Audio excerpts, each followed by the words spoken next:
amigos, hoy os traigo un vídeo de esos que creo que os va a encantar. Hoy tengo el honor de probar para vosotros este maravilloso Mercedes 250 GD de 1989, también conocido con el código interno W460. Es la primera generación de lo que hoy se llamaría Mercedes Clase G. Lo vamos a enseñar por dentro, lo vamos a enseñar por fuera, con todo detalle, lo vamos a probar en carretera y también lo vamos a probar en campo, comparándolo con su nieto, el actual Mercedes Clase G, también aquí presente. Pero antes de empezar el vídeo, dejadme que os dé 3 razones para quedaros a verlo. La primera, te interesan los clásicos, aunque tal vez aún no lo sepas, te interesan. La segunda, el Mercedes G-Wagen es el primer turismo civil que puso al alcance de particulares la tracción total con bloqueo completo de diferenciales, el santo grial del 4x4. Y la tercera razón, la más importante, si no entiendes el Mercedes Geländewagen, no entiendes de coches. Empezamos. Para escoger tu próximo coche, visita quecochemecompro.com, el comparador de Diario Motor. Este vídeo ha sido posible gracias a la cesión del circuito 4x4 Adventure Family Park en Villaviciosa, Asturias, y a la inestimable ayuda del Club Mercedes G España, que nos ha facilitado este magnífico ejemplar. Hay varias versiones ligeramente diferentes sobre el origen del Mercedes G-Wagen, pero, en esencia, todas cuentan que a principios de los años 70, Mercedes decide crear un vehículo ligero e indestructible, capaz de circular por cualquier superficie y apto para uso civil y militar. Para fabricar este vehículo, Mercedes se asocia con Steyr Daimler Puch, un fabricante austríaco de sólida reputación y amplia experiencia en la fabricación de vehículos 4x4. Pero es justo al principio donde las versiones difieren. Algunos dicen que el entonces rey de Irán, también conocido como el último Shah de Persia, que poseía el 18% de Mercedes-Benz, fue quien encargó el proyecto a la marca, acompañado de un pedido de 20.000 unidades para el ejército iraní y de la frase «Ah, y también quiero que me sirva para cazar».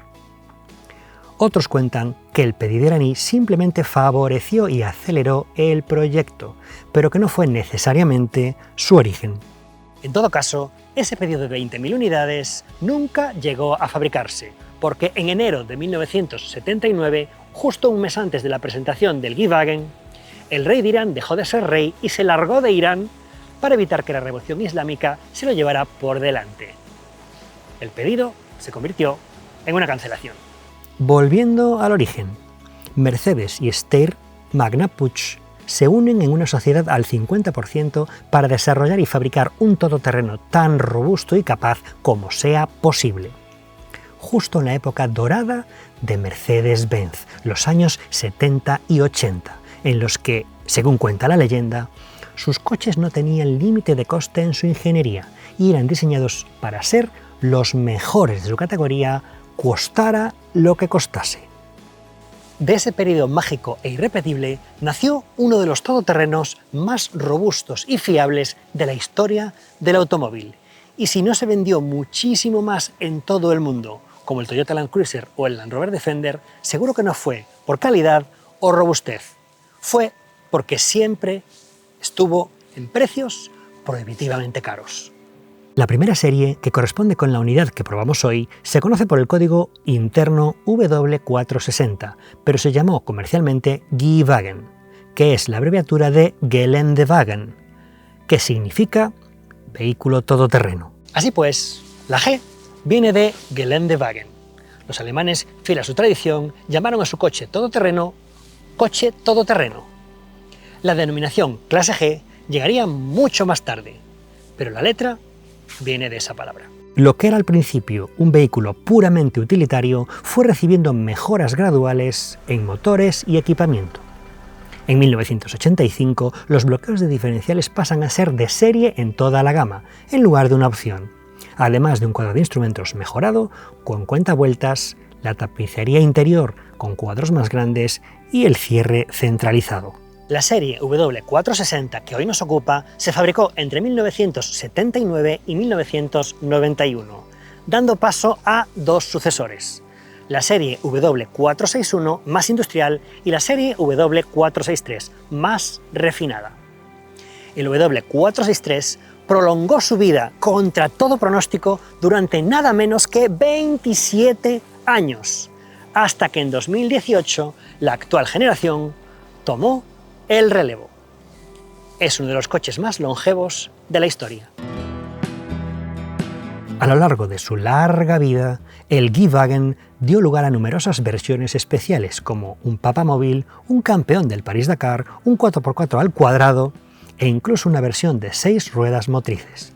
Pero, como veremos a continuación, siempre ha conservado sus rasgos originales. Echemos ya un buen vistazo a su diseño exterior. Comenzando por el frontal, fijaos en la cantidad de elementos icónicos que tenemos por aquí. Lo primero sería la máscara negra que cubre los faros y la parrilla central. Curiosamente es metálica en el centro y de un plástico durísimo alrededor de los faros. Además tenemos la estrella de Mercedes presidiendo la parrilla y este bulón de remolque que atraviesa la defensa y engancharía aquí una eslinga aquí dentro detrás de la matrícula y se podría quitar o poner tirando y volviéndolo a meter hacia abajo, aunque en este vehículo la matrícula está atornillada y no podemos ver su función. Este bulón, que puede tirar de cualquier cosa, está unido directamente a la defensa de acero que a su vez está anclada a las puntas del chasis. En cualquier coche moderno, si ancláramos un bulón a la defensa, lo arrancaríamos de cuajo al primer tirón. Además tenemos los preciosos intermitentes naranja, que son otra de las grandes características icónicas de este modelo, acompañados del capó en forma de cuña. Por último, fijaos en las proporciones. El vehículo solo mide 1,70 m de ancho, es un coche estrechísimo, diseñado para circular por pistas muy estrechas, por ejemplo, entre árboles. Y otro detalle, mide casi 2 metros de alto, porque en el campo la altura no es un límite. Por último, me gustaría pararme en otro detalle del frontal. El parabrisas, al igual que todas las lunas alrededor del coche, es perfectamente plano. ¿Por qué? Porque de esta manera un cristal de este tipo podría ser cortado y repuesto en cualquier lugar del mundo. Al ser una luna plana, no requiere ningún criterio especial de fabricación para su reparación. Comparemos ahora el G original con el G moderno. Si nos fijamos en el frontal, veremos que ha perdido la máscara negra, pero ha mantenido toda la esencia del primer modelo en los faros, la calandra, la defensa, la forma del capó e incluso los peculiares intermitentes sobre las aletas. Por cierto, estos intermitentes tan icónicos han debido dar más de un dolor de cabeza a los ingenieros de Mercedes para mantenerlos en la última versión, ya que este coche tuvo que superar las pruebas de atropello a peatones. Y este elemento aquí tan prominente no parece muy amigable a la hora de atropellar a una persona. Fijémonos ahora en el lateral y empecemos por las proporciones, lo más importante. Este coche mide casi exactamente 4 metros de largo sin rueda de repuesto por 2 de alto, 4 por 2, unas proporciones extrañísimas, un coche muy alto y muy cortito, pero fijaos qué bonito es gracias a eso. Y aquí también tenemos un montón de elementos icónicos. Para empezar, la línea de cintura que continúa con el tirador de la puerta. La chapa 250 GD que nos indica el modelo. Las preciosas llantas sencillotas y rústicas de chapa a la vista. El intermitente, que también es visible desde el lateral. Y un detalle que me parece súper chulo. Los vierteaguas que nacen como una especie de casi alerón trasero, recogiendo toda el agua de la lluvia y desembocan en la parte delantera hacia el capó. Son detalles icónicos de un coche icónico. Y fijaos en un detalle que me vuelve loco. Escuchad el sonido de esta puerta. Al abrirse y al cerrarse. Es un sonido metálico, propio más de un camión o una furgoneta que de un coche. Y os preguntaréis, ¿qué ha hecho Mercedes con ese sonido en el coche moderno? Pues vamos a verlo. Mantenerlo intacto como un instrumento perfectamente afinado desde hace 45 años. Mercedes ha entendido que ese sonido era una seña de identidad del Mercedes G-Wagen y lo ha llevado hasta el moderno Clase G. ¿A qué mola?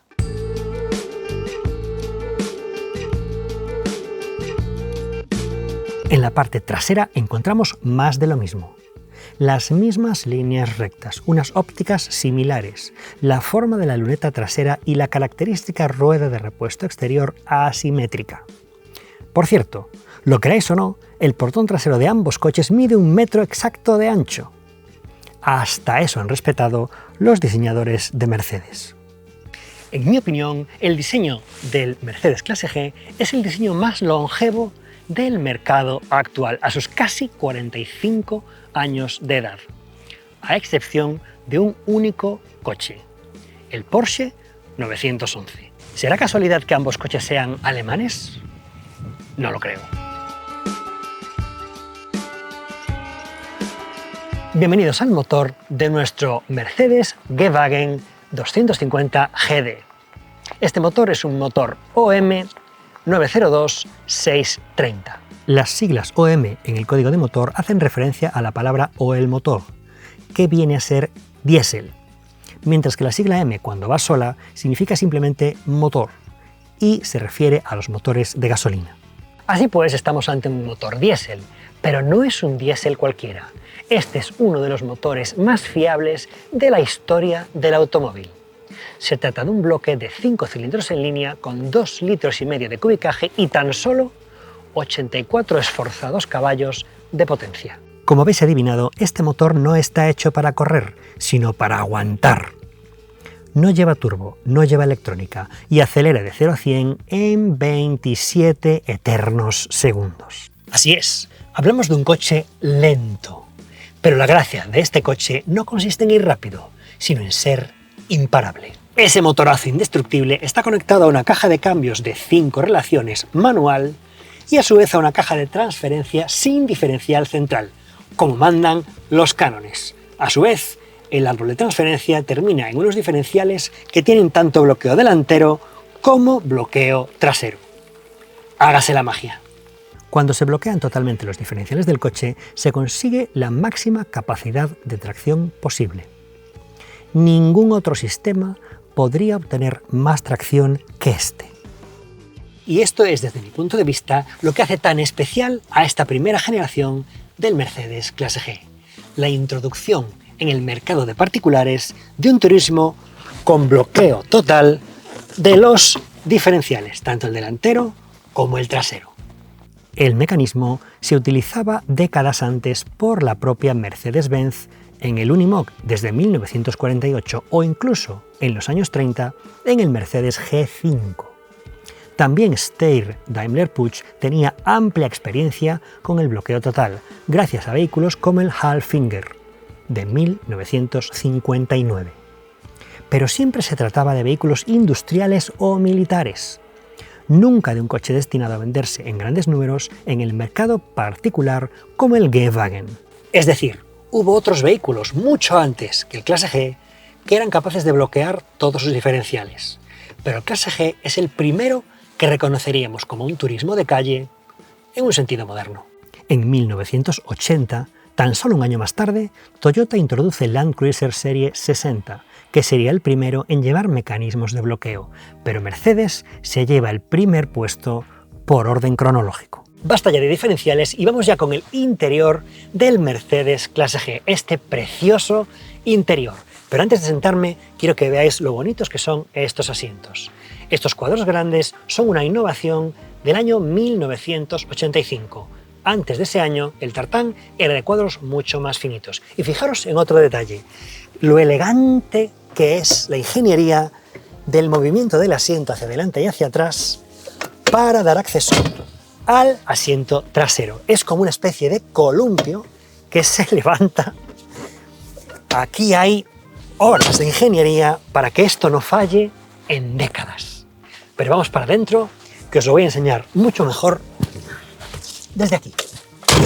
Es difícil explicar la belleza que hay en lo industrial, en lo rudo y práctico, Y todavía es más difícil para mí explicaros cuánto me gustan estos coches, pero me chiflan. Fijaos, tenemos un volante súper característico de la década de los 80 en Mercedes-Benz, con esta típica forma acabada en 4 radios. El cuadro de mandos también es una novedad de 1985 e incluye ya por entonces el cuentarevoluciones central. Tenemos aquí los testigos de bloqueo del diferencial delantero y trasero. Recordemos que no lleva diferencial central, por lo tanto al engranar la tracción integral ya tenemos el bloqueo central listo. Y mirad todo lo que hay en la consola central. Los mandos tienen por primera vez la forma circular que empezaba a generalizarse en Mercedes en esta época. Y el tacto es excelente, excelente. Parece que los hubieran fabricado ayer por la mañana. Incluso los mandos de calefacción y ventilación, que son por palancas desplazables, son duros y se nota que están súper bien construidos. Tenemos aquí la típica asa 4x4 para el pasajero y en la parte central tendríamos la palanca de cambios de 5 relaciones, manual, también la típica palanca de los años 80 de Mercedes, el freno de mano, una palanca totalmente metálica, los tiradores para los bloqueos de diferenciales que acabamos de ver, bloqueo delantero y bloqueo trasero, y finalmente la palanca que maneja la caja de transferencia, donde conectaríamos la tracción integral y en su caso también la reductora. Merece la pena comparar el interior del G original con el del G moderno. Lo que al principio era un vehículo rudo y tosco se ha convertido en un todoterreno de superlujo, repleto de tecnología, pantallas digitales y los mejores acabados. Nada tienen en común ambos interiores y aquí es donde vemos que el Clase G ha perdido en parte su esencia original para convertirse en otra cosa bastante diferente. Ya estoy al volante del Mercedes G-Wagen. Este momento es un sueño hecho realidad para mí. Meto primera, la palanca de cambios tiene un tacto muy agradable, aunque los recorridos son tremendamente largos. Suelto el embrague, acelero un poquito y el coche sale hacia adelante. La primera es cortísima, a pesar de que voy obviamente en marchas largas y tracción trasera. La segunda también es cortísima. En la tercera, de nuevo que entra muy bien la marcha, tiene un tacto muy agradable. Ya encontramos un salto hacia arriba en el desarrollo bastante importante con respecto a la segunda y ya podemos circular a velocidades más normales. Os cuento lo que se siente aquí arriba. Lo primero, la posición de conducción es altísima, altísima, con lo cual tengo una posición de comando fabulosa y una visión panorámica del precioso capó con los dos intermitentes en color naranja sobresaliendo a ambos lados. Es una sensación casi mágica de conducir un juguete con el que has soñado desde pequeño. El volante tiene un aro enorme, es de plástico, pero tiene un tacto mullido muy agradable y parece estar conservado fantásticamente bien a pesar de los años. El tacto de dirección es un tacto totalmente impreciso. Es una dirección que mueve muchísimos grados el volante sin que el coche tome ninguna decisión al respecto de en qué dirección avanzar. Hay que girar bastante para que tome las curvas. El motor está muy bien aislado, mucho mejor aislado de lo que yo me imaginaba. Y el coche resulta, incluso me atrevería a decir, bastante silencioso, siendo el coche que es. Los frenos tienen un tacto muy esponjoso y un recorrido larguísimo hasta que muerden y empiezan a reducir la velocidad del coche. Hay que ejercer bastante presión y además hay que recorrer un largo tramo de pedal para que muestren la primera señal de frenada. Y respecto al motor, acelerando a fondo en segunda, podemos comprobar que le cuesta bastante acelerar las 2 toneladas que pesa este coche. 84 caballos son una cifra escasísima para mover semejante bicho. De hecho, si me ahoga en tercera, tengo que bajar a segunda en cualquier repecho, la verdad que la carretera es sinuosa, y tengo que pisar bastante a fondo para que el motor me impulse hacia adelante.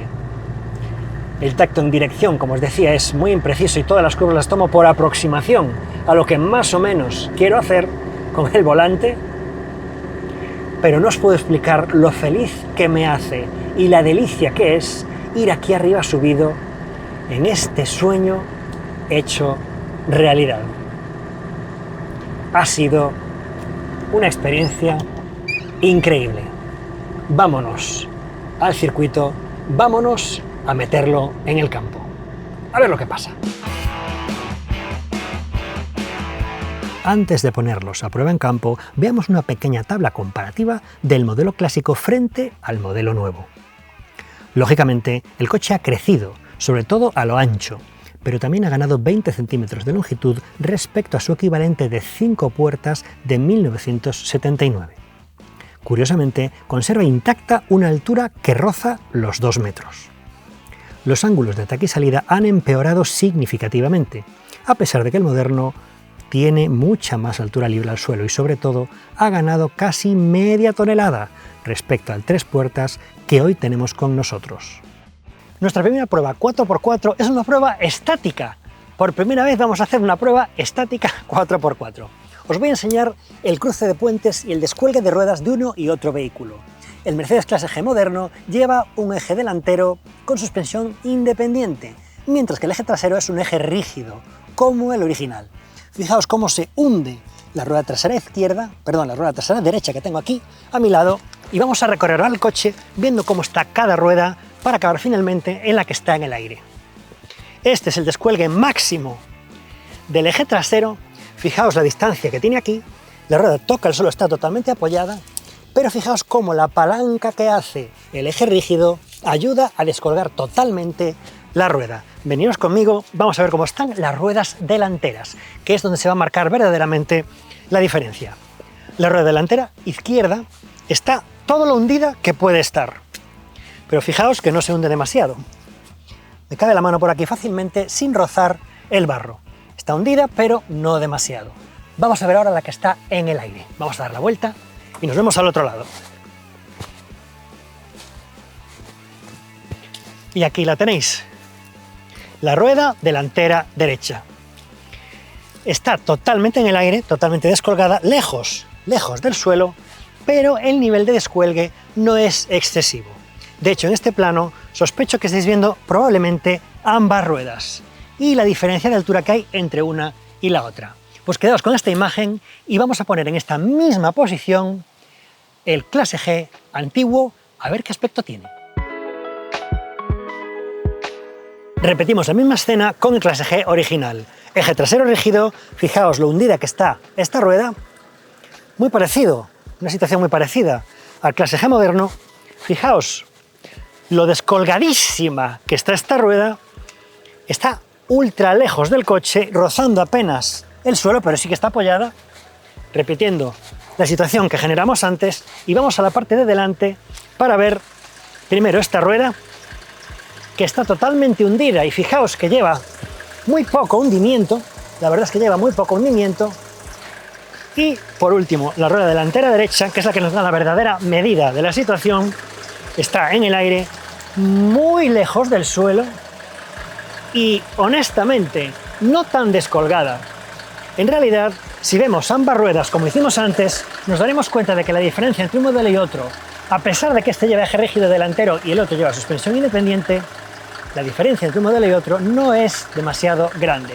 De hecho, no sabría decir cuál de los dos descuelga más, y casi me atrevería a decir que es la suspensión independiente del modelo nuevo, quizás por la barra estabilizadora o por cualquier otra razón, la que deja descolgar más las ruedas delanteras, al contrario de lo que nos diría, en principio, el sentido común.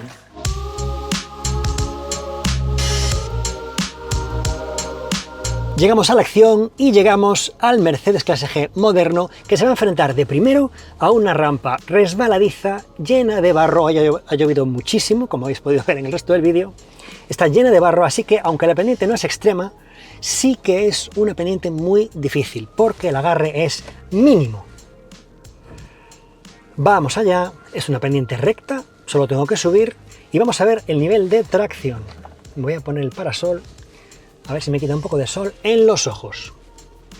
Ya estoy encarando la rampa, empiezo a subirla y vamos a ver el nivel de agarre. Si veo que el coche se queda, voy a abrir gas, todo lo que sea necesario. Y si no, voy a subir todo lo despacio que sea necesario. Se queda totalmente, resbala totalmente como si fuera una pista de hielo, auténticamente de hielo, así que lo voy a intentar con un poquito de inercia. Porque sin inercia ya habéis visto lo que pasa, incluso el coche se gira. Voy a abrir un poquito de gas para coger un poco de velocidad.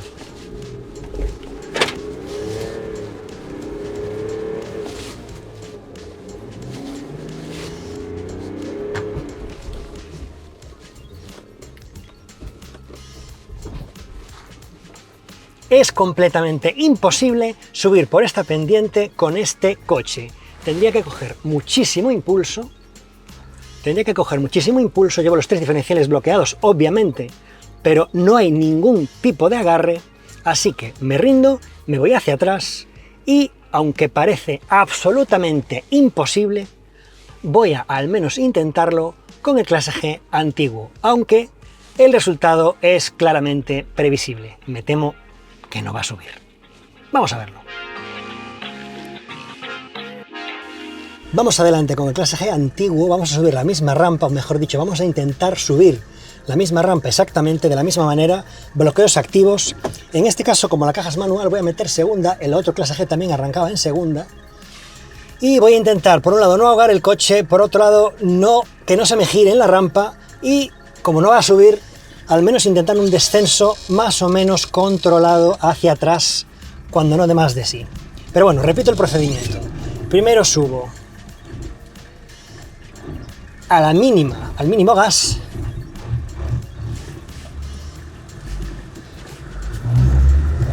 Evidentemente no agarra nada. Y ahora voy a intentar subir con un poquito de inercia. La ventaja de este coche es que pesa 500 kilos menos que el otro. El neumático más fino en este momento, si os digo la verdad, no sé si me beneficia o me perjudica, pero voy a intentar subir con un poquito de velocidad. A ver si llegamos algo más arriba. Vamos a verlo.